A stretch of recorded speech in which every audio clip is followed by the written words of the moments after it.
Arrow Season 8, the final season of the original Arrowverse show. This will be a spoiler review. I have a review already up on my blog, soundedbettermyhead.com. It's mostly spoiler free. There might be a couple of nuggets in there that would be spoilers, but a lot less than this review is going to have. So check that out if you want. I ended up going 4 out of 5 for my rating this season. I could have knocked it down to 3.5, but I think for what it was, it did a pretty good job. And what it was trying to do was not only be another season of Arrow, but also the final season of Arrow.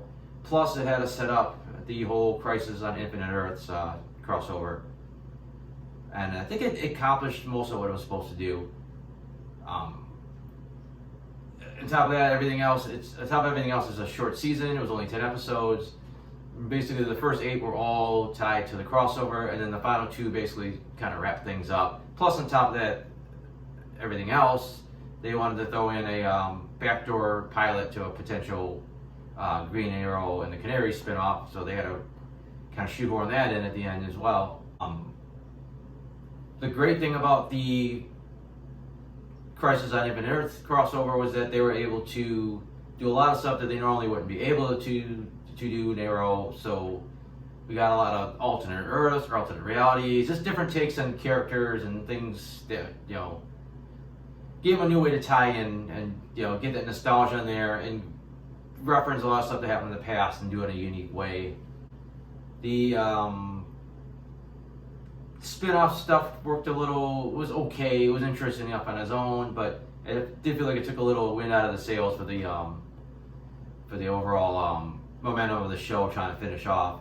And then the final episode was a bit of a victory lap. There was some nice emotional beats, but it did a pretty good job of wrapping this series up.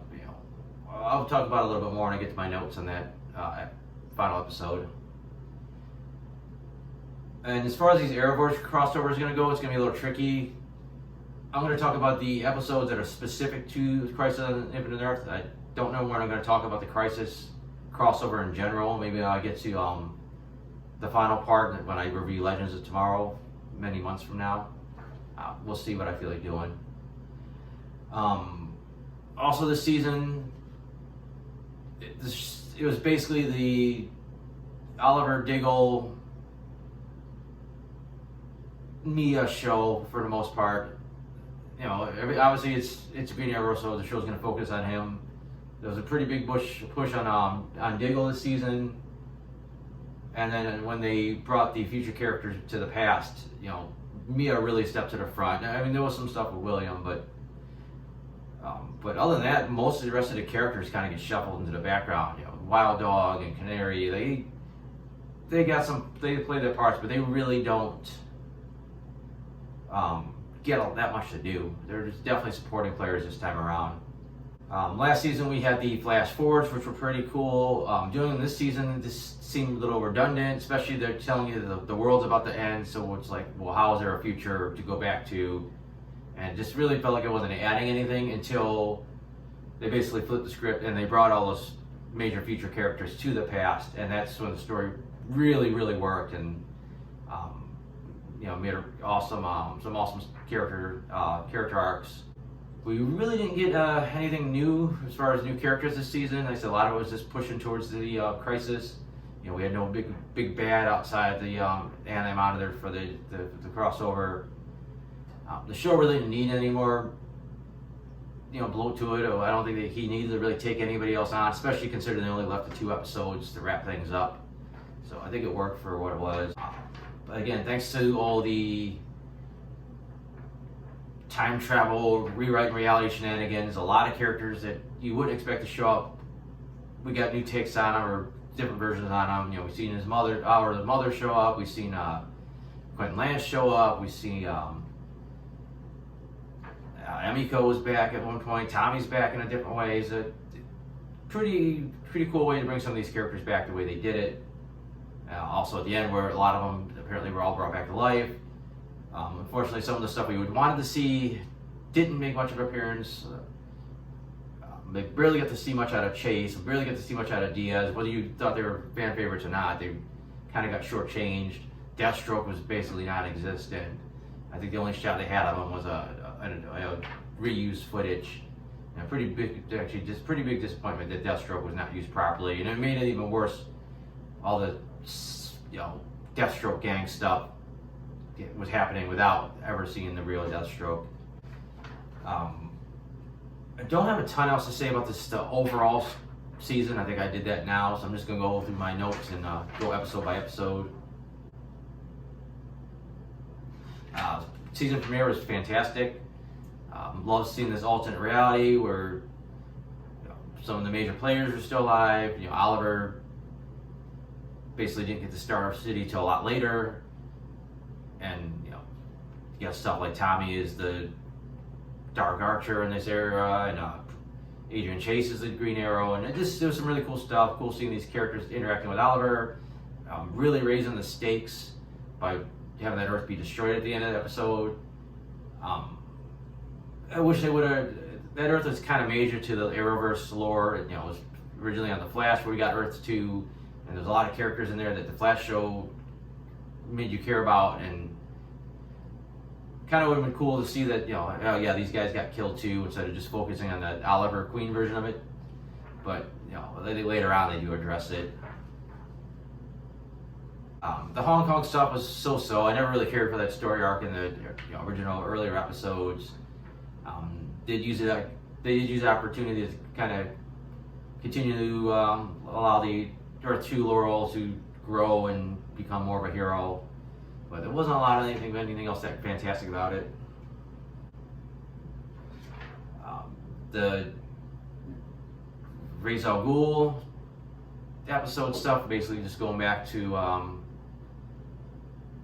that part of the world. It was just okay. I don't think there was anything that fantastic about it. The best part about that was, of course, the ending when they finally see the future kids show up, and even that future stuff was pretty interesting because you had Zoe died, and JJ had crossed the line and put him beyond redemption. Then we got, of course, the whole episode where they interact fully with the kids from the future. I thought there was great emotional stuff, kind of everyone learning about the possible futures. That episode was really hurt by not having the real Deathstroke in any way, shape, or form. Just like his more mediocre son shows up. And we go back to Russia. It's always great seeing Anatoly. It seemed like they kind of shoehorned Arsenal back into the episode. So it's always nice to have these characters back, but she felt like it was just kind of thrown in there. The episode, other than that, nothing too crazy about it. I love the time loop episodes. Great seeing Quentin again. All the emotional moments between him and Laurel and Oliver were, fantastic. I like that the characters pretty quickly realized that they were in a time loop, and Quentin was pretty accepting of the fact that, okay, I'm stuck in a time loop. So I thought that was pretty well done. Going back to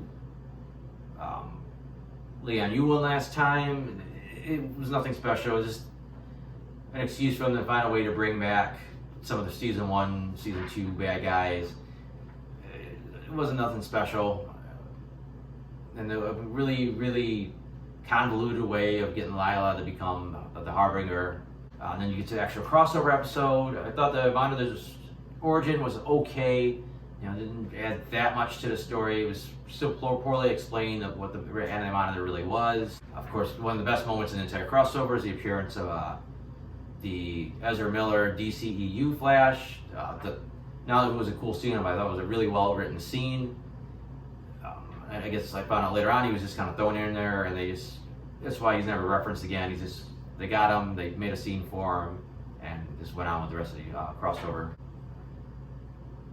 The whole part of them going back to the Monitor's planet to try to convince them to not travel through time was just kind of mediocre, especially Luther's part in it. Just seemed like the greatest side quest. Even then, the whole thing about them Barry traveling through different memories about when everybody met was only so-so. I thought we were going to see some really cool moments, or when they really did meet, and they just kind of seemed like they just got through random moments in there. Just I don't know why. Just none of the moments really felt like they added up to anything. Felt nothing when Oliver died again. It's like you already seen him have one death, and now he's like the Spectre, and then he died again. And it's like, is he really dead? He's kind of like a super powerful being now, and then he's supposedly dead again. And then you still had another episode of Arrow coming up, besides the future spin-off thing. And I don't know, just felt no emotion to it whatsoever. There's a lot of confusing beats to the future episode. Just don't understand what Dinah's deal is. They really never explain how Laura suddenly traveled to the future. It seemed weird. All Martian Manhunter did in the crossover was telepathically let these guys remember, what had happened. And then they changed it to some weird thing that he was rebooting their minds so they remembered it, and they made some kind of weird technology and put it in a ring, and it just felt like it kind of stretched what the story, what was supposed to be really happening. It has potential as a show, but it wasn't like clamoring to see more. To be honest, they almost could have just had Green Arrow stop being the Green Arrow show and have it change over to be Green Arrow and the Canaries, and then we follow these characters on their adventures. But and I said again, the finale, just the greatest hits, kind of seeing everybody pop up. I was very surprised to see Ragman show up. Interesting to see how many people Oliver managed to bring back from the dead. Just kind of a random bad guy of the week storyline, just to kind of give them something to do. A lot of great character moments. Everyone kind of seeing each other again and dealing with Oliver's death. It's interesting seeing Oliver and Diggle again at the beginning of their careers. I was kind of hoping to get a bit more of a hint that Oliver, being the Spectre, meant there was other ways he could show up in the future of the show, but we just kind of got the super happy ending of them in some kind of afterlife, which was fine. I think that would have worked better if Oliver hadn't been the Spectre. Did like the fact that Diggle and family moved to Metropolis. Gives you hope that he might show up some on the Superman show. Of course, we finally got Diggle getting his Green Lantern ring. I wish we could have actually seen it, but I think there was a lot of limitations placed on the show by the Warner Brothers and DC, and that's the most they would let them show. So it was just a cool seeing it. Just you gotta hope that's gonna be interesting if they can pay it off. But that's all they're allowed to show. I don't know if they could even show Diggle becoming Green Lantern down the road. So maybe it's better he doesn't show back up. If you gonna throw that ring out there. But so that's about all I got. There'll be some more Arrowverse shows getting reviewed here in a few months. I think it'll be May before we start seeing a lot of the finales. So thanks for watching.